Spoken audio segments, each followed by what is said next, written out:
And then other things where, like, oh, I was involved in a really interesting conversation on the influence of social media and food safety. And it's like, wow, there's some crazy trends out there. I'm not going to repeat them because they're so crazy. Actually, I will. Um,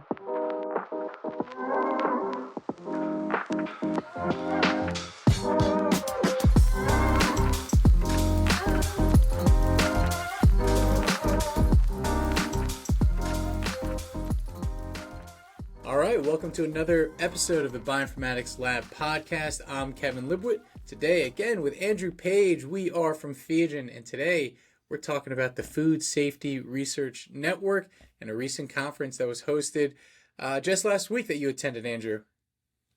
yeah, I was privileged to actually go to the very first conference of the Food Safety Research Network. It's held in Birmingham, which is in the middle of the UK, like right in the middle of England.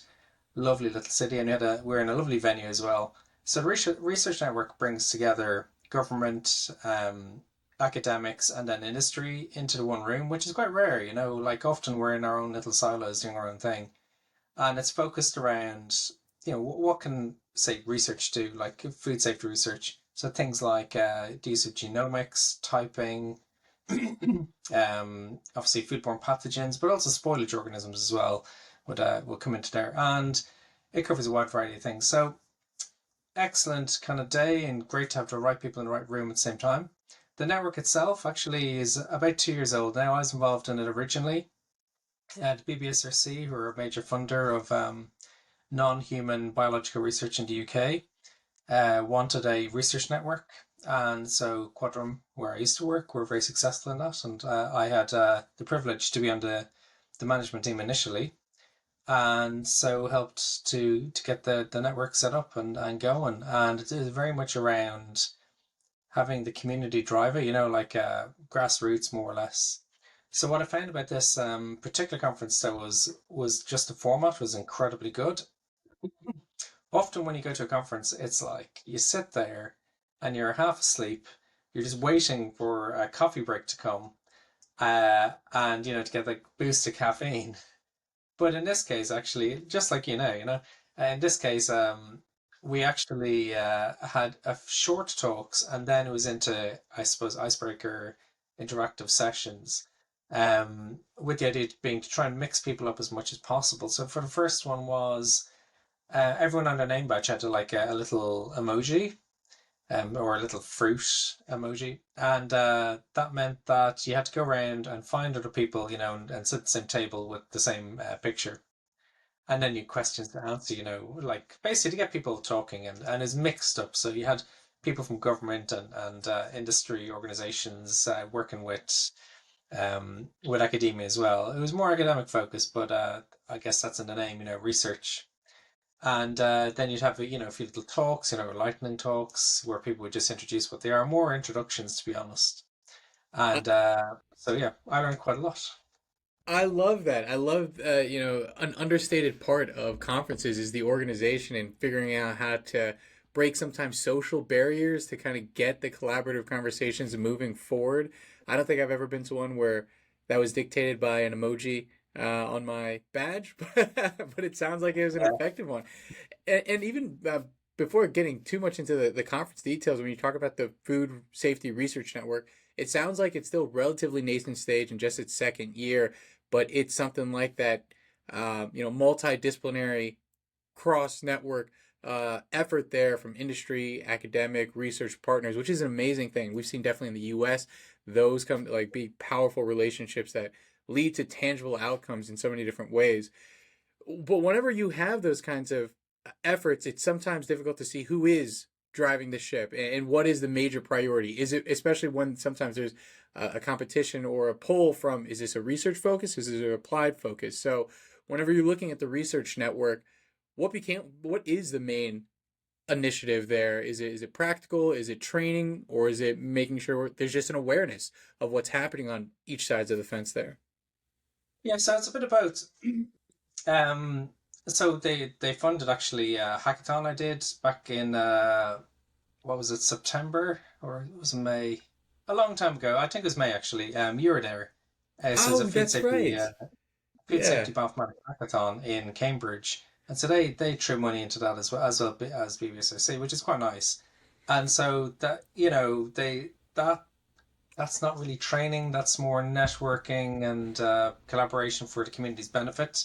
And a lot of these things are more for the community's benefit. So they do actually hand out research grants as well. So people will propose, and then a very light format, you can get a bit of money to do things, because often a lot of you can actually do a lot of good with just a small amount of money, like 10, 20 grand here and there. It's just enough to kind of check, does this idea work or not? And then you can go for something bigger, so like pilot projects and whatever. And so that's what I've done quite a bit, with some of their most recent funding rounds, is just to give that bit of that seed funding with a light touch as well. What you don't need is to spend weeks doing a proposal, like that's 100 pages or whatever, and all the hoops you have to jump through for bigger grants. You just need something like touch, and so they did very well with that. Um, it's kind of driven by, I guess, it's more research focused, but the idea is that well, often academics can go off on their own and solve problems that don't need to be solved, or maybe they're problems they're looking in the wrong place. And it's actually only by talking to industry and talking to government, to the regulatory bodies and public health bodies, that you find out actually that's not an issue, but this over here is an issue. Or that will never work in a factory, or these kinds of things. Like academics, I know I saw a presentation on, say, strawberries and hepatitis A. So because of climate change, we're getting food from different places, and different habits as well for say buying strawberries. In the UK, strawberries are available maybe 28 weeks of the year because of greenhouses and whatever. But then for the rest of the year, to get them on the shelves of the supermarket, they have to come from somewhere else, and often they come from Africa. In the case of the UK, and so they're flying in strawberries from Madagascar. However, soft fruits, they had hepatitis A in them. And in the UK, we don't routinely vaccinate people for hepatitis A. It's a travel vaccine, and people are getting sick from it, because it's a foodborne virus. And so that's an issue. But academics feel like, oh, well, we can just, if you just heat it up to 71 degrees for like 20 minutes, it's fine. But who wants their strawberries, burnt to a crisp? Yeah, So, that's a great example. yeah, it's interesting just understanding those issues, not necessarily having solutions, but understanding what the actual issues are on the ground.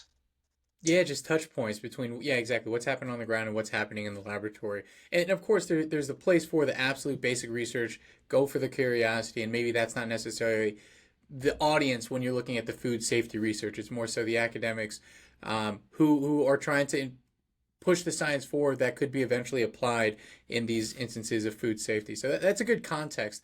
And you said you got your involvement maybe starting a couple of years ago when you were at the Quadrum. How else can people get involved into the Food Research Network? So yeah, the Food Safety Research Network, it's open to anyone to join in the UK, and it's just a matter of contacting them. And it's usually organizational level, so companies or other organizations can apply to join. Straightforward. It's meant to be grassroots, and I don't think they turn anyone away. If you have an Mm, interest in this very niche little area, then I'm sure they'd let you join. Um, and then obviously getting funding is another hurdle altogether. But it's really nice that this is available, and that it actually does bring people together, rather than us just working away doing our own thing in silos. yeah. Um, and also, the advances that we know about, say, with genomics and taking those culture bacteria and then growing them and then looking at outbreaks and whatever, that's not necessarily well understood, or what people don't understand how cheap it is, or what needs to be done, or what samples are useful and what samples are not useful as well. So there's a big lack of information there, and it's only by researchers and public health coming together that you can actually spread this information. Absolutely, yeah. Even just the awareness for the industry or even public health partners on the government side of what is the latest and greatest happening on the academic realm of things. So it's perfect. It sounds like it's more of a touch point. Hey, let's make sure we know what's happening because we're all trying to work in the same field to push food safety standards. And so, with that as the context, what were the main points of conversation? You mentioned the strawberry uh, talk already, but yeah, what else? Either from the icebreakers or the talks themselves that were major takeaways from Yeah. your end. Well, I think they've applied for more funding, so another year of funding, which would be great if they got it. And there's also a government-led initiative called Pathsafe, which Nabil Ali Khan, I know, who's used to work with me at Quadrum and is a co-host on the Microbrain podcast. He's working on parts of that. So it's a very small world. But anyway, PathSafe is this government led initiative and it's mostly government departments, but there is other partners it's expanded to, and that's to basically sequence the loads of stuff. It's part of it is empty your freezers and we'll sequence it, but then the other part is building the infrastructure. So I guess the closest in America would be genome tracker, so have the infrastructure there to track stuff and share data and whatnot. So that's quite interesting, and that had a huge amount of overlap with obviously it's based on food safety pathogens, so huge overlap. Um, and then other things where like I was involved in a really interesting conversation on the influence of social media and food safety, and it's like wow, there's some crazy trends out there. I'm not going to repeat them because they're so crazy. Actually, I will. Like someone someone eating raw chicken until they get sick. I was like, what? That's the probability of getting Campylobacter is very very high, unless they've already had it recently and maybe they've got an immune response to it. But that's insane. But then there's also grey areas, like people putting turmeric, which is a Yeah. spice, um, on I don't know, sprinkling on top of lattes and stuff like that. The problem is, of course, the food safety element of that is unknown because it's cooked. And when it's cooked, you've no microbial issues. But when you're sprinkling it, a raw thing on top of something that's not been cooked, what's the impact of that? And well, that can have implications. So there's unknowns, and then there's obviously pure crazy trends, but then there's ones that are like, well, maybe or maybe not, but we don't really know, but maybe we do. And so there's some gaps to be filled in. And then of course you have other trends that have been going on for a while, like raw milk, unpasteurized milk, which is quite an issue, like because people think pasteurization destroys nutrients, whatever, which is rubbish. It and then obviously you get outbreaks of diphtheria and all these random diseases you haven't heard of in decades because or 100 years because we've been doing proper things like pasteurization. And then there's other things like I said hepatitis A and hepatitis E as well is an issue in some animals. So a wide variety of things, but generally food is safe. It's only when people start doing crazy stuff on social media, and we have to keep check on that. And it's difficult, balancing civil liberties and whatnot, and the freedom of expression with people maybe doing something that is dangerous. And I guess if people are not stupid enough to copy them, then that's fine. But it's maybe the grey areas that are the worst. Eating raw chicken is one I am not familiar with as a trend, and maybe I could see again, yeah, adding to a spice to it to a latte that seems a little bit more reasonable, and maybe there's just the unknowns about what's happening in those uncooked herbs. But wow, yeah, I didn't realize there was a social media trend on eating raw chicken until you were sick. Yeah, that sounds like something Yeah. we should There's advise another against. one actually. If you get cooking instructions, they're usually for ovens, right? But what do you cook say something in an air fryer at? If you have chicken wings, right, for as an example, how long should you actually cook those in an air fryer? Because the instructions are obviously for big ovens or for different types of thing, but a lot of people are generally won't get a thermometer and shove it into an item of food and check the temperature. You'd like them to, but they won't. So the real question is, how do you make sure that people are actually cooking with new cooking devices in the correct way? Because they're all different sizes, and it's not one size fits all. It's not like you turn your oven on to 200 degrees Celsius, that is not Fahrenheit, and then cook something for 20 minutes. It's much more nuanced than that. The other thing is then novel meats as well.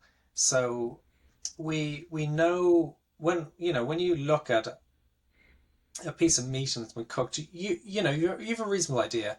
Is that cooked? Is that steak cooked? Whereas when you have something like I don't know a a meat replacement burger, as an example, how do you know it's cooked? It might be brown, but it may not be cooked on the inside. Or maybe that you can't eat those medium and you're used to making burgers medium. And, a whole host of things like that.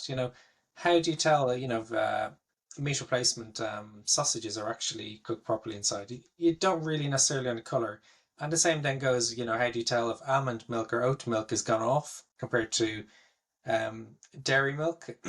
Obviously, with normal cow's milk, you just sniff it. You go, yeah, that's bad. Whereas the same doesn't necessarily apply to all of the nut milks and things like that. So there's a huge education piece around this, and a lot of it is unknown as well. And then how do you educate people, and particularly when a lot of these things are promoted on social media? It sounds like a great conference there, just highlighting even just the known challenges that to be aware of in our field. Hopefully, areas for which academics can pursue their efforts to help close those knowledge gaps in our understanding of these different maybe food trends or even different emerging practices we're seeing, like you said, with the air fryer. So, what a powerful kind of conference to bring these types of people together. Like you said, I've seen those kinds of conferences add a lot of value in the U.S. and the sort of analogous conferences and groups we have out here. And it sounds like some big initiatives are being undertaken there in terms of trying to sequence all the things like you mentioned that maybe parallel to the efforts of Genome Tracker. That's a huge initiative. You're talking about infrastructure, you're talking about coordination, data sharing, standardization of methodologies. So yeah, this is definitely a critical type of infrastructure, critical message, and in pursuit that this group is pursuing here. So, at the end of this conference, what does the future steps look like for the Food Safety Research Network? Well, I guess they want to continue for another few years, so hopefully they get their funding and it will continue, and I'm sure we'll hear more about them in the future. All right, man. Well, we'll be keeping a lookout for that and hopefully see some more materials on the Food Safety Research Network for years to come. It's obviously an important issue in our field.